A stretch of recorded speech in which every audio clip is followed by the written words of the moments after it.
Taigi čia turėjau tokį biškį rimtesnį darbelį, projektėlis toks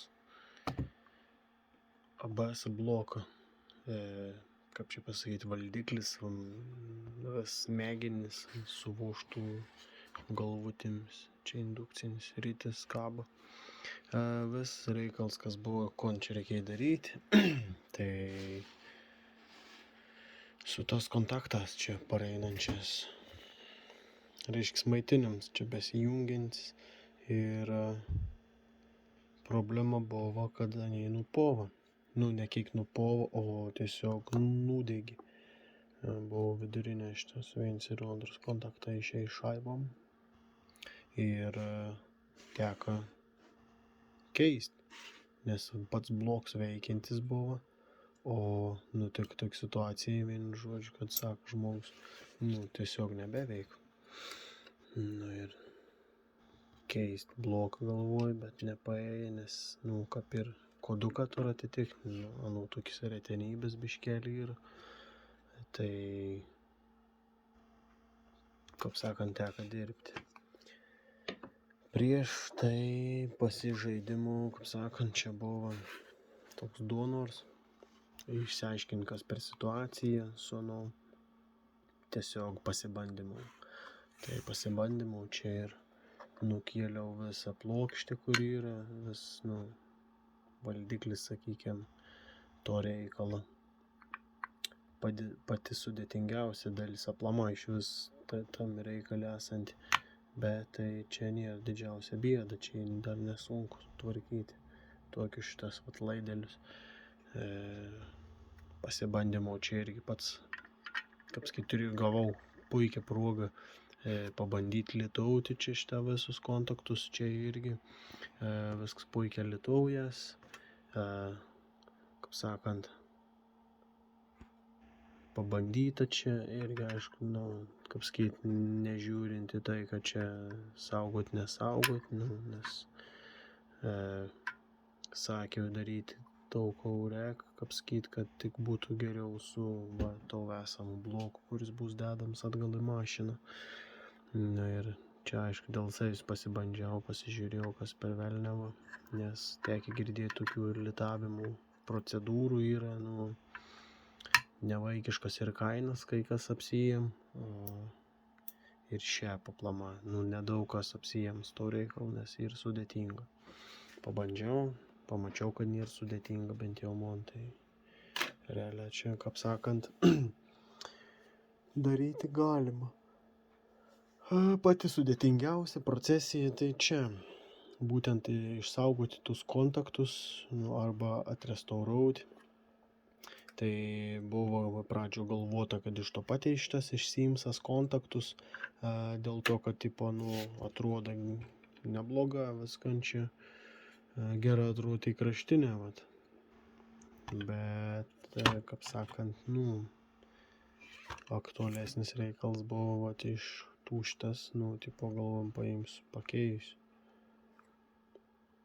Bet, kaip parodė išėmėms, tai kada ne kažko geresnį už esamus tos, kur buvo ten nudegę.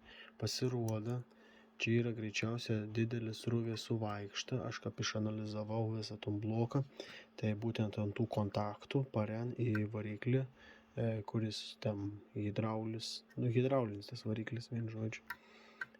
Hidraulį visą ten ten nesigilinsiu aš ten į tos esminius reikalus, bet esmė tame, tai čia būtent parent tie du kontaktą iki pat čia to diodo, šotki diodą, ir antras kontaktas parent į tus du MOSFETus, kuris valdo būtent jau ton siurbliuką, ne siurbliuko patį DC variklį, kuris ten jau hidraulinį, ton pompin.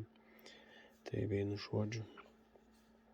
Reikaliuksus tame ir yra, kad didelių apkrūvų maitinim kontaktą ir nebeatlaiko tiesiog. Visgi žinant sunkia svorę mašiną, tai tokių variantų, tai čia jaučiu ir kasdienybė. Stabdymų metu, kai truopnet ar stabdyti. Tai čia ir yra. Gaunas, kad iš Korėja išdegė, net neįsivaizduoju, gal dėl blogo kontaktą. Tai būklė nekokia iš tikrųjų. Sunku čia jį sufokusinti. Va. Matos, čia ir kaip tarsi išdegė. Na, vien žodžiu, nusprendžiau, priejau išvadas tokios, kad reikia dirbinti naujus kontaktus. Tai visą laimę turėjau tokios šitas plokštelės varinės, čia yra milimetras storiaus lakšts, nu, kažkada kiniečius nusipirkęs. Turėjau, tai susigadėjau. Ir čia lanksčiau, šlifavau, poliravau. Ir gavos rezultatas, aišku, čia. O tai šitas originalus buvo 0,8 mm. Matavau. Tai, kaip sakyti, 0,2 mm storesnį bus kontaktą. Ten gal biškį jau pamažinus, nes vis tiek reikia pritrinti, prišlifuoti, kad gražiau glūstų, ten kontaktas būtų tvarkingesnis, nes vis tiek, kaip sakyti, nuo gamyklos, kai išvažiuojam, tai viskas ten būna tobulą. Ir plius dar neaišku, kokia ten situacija su pačia fiške esančiu ant mašinos.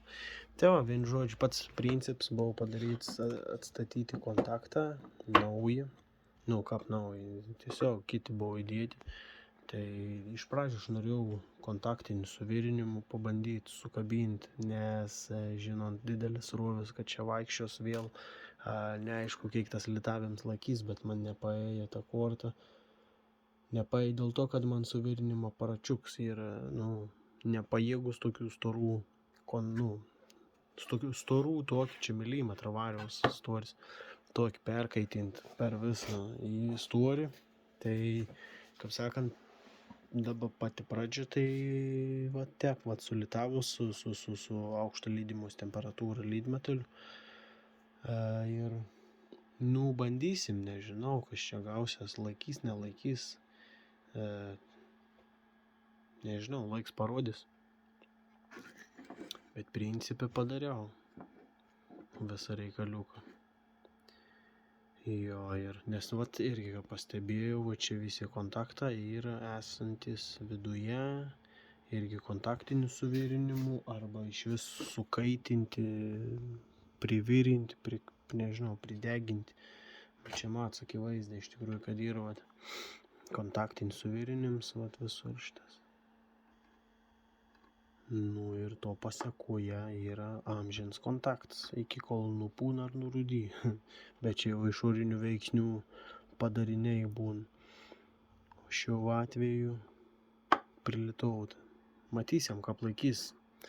Reikia visų pirma dar ištestauti aplamą, ar čia kažkas tai pasisekė, nepasisekė. O va, matos labai gražiai.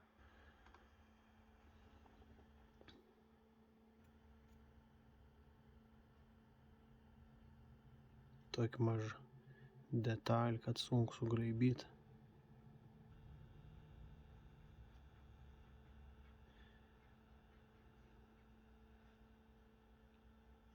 Jo, ir iš vis, kaip tokius kontaktus atstatant, tikrą rekomendaučiau, nors nežinau, turint galimybę, nors jeigu ir neturi, tai kažkur pasiieškoti, pabandyti kontaktinį suvirinimą, privirinti, nes čia žinom vis tiek, kad sunkia svorė mašina ir su kroviniu pakrauta, tai čia tikrai nelaikys normalia. Sakau, pabandysim, sužinosim, jeigu nelaikys, imsim kitų sprendimo būdų. Tai svarbiausia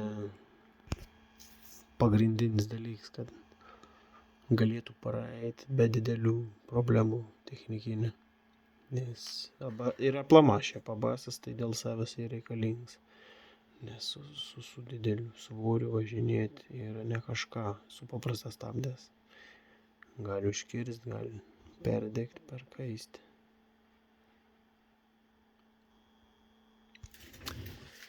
Tai čia yra nuo Iveco, to sunkvežimio savivartė.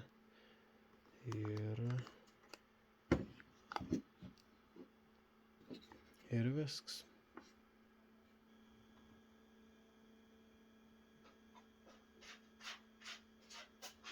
Tai tiek žinių. Pasidalinau, kol norėjau pasidalinti. Ir kelsimės į YouTube'ą. Užsiklievau su pleistrom čia, kad tiesiog nenuklibinti tų kontaktų. Nes maža ką, nukris ir papildomi darbeliai. Nu ir kas beliks dabar užsandarinti ir viso.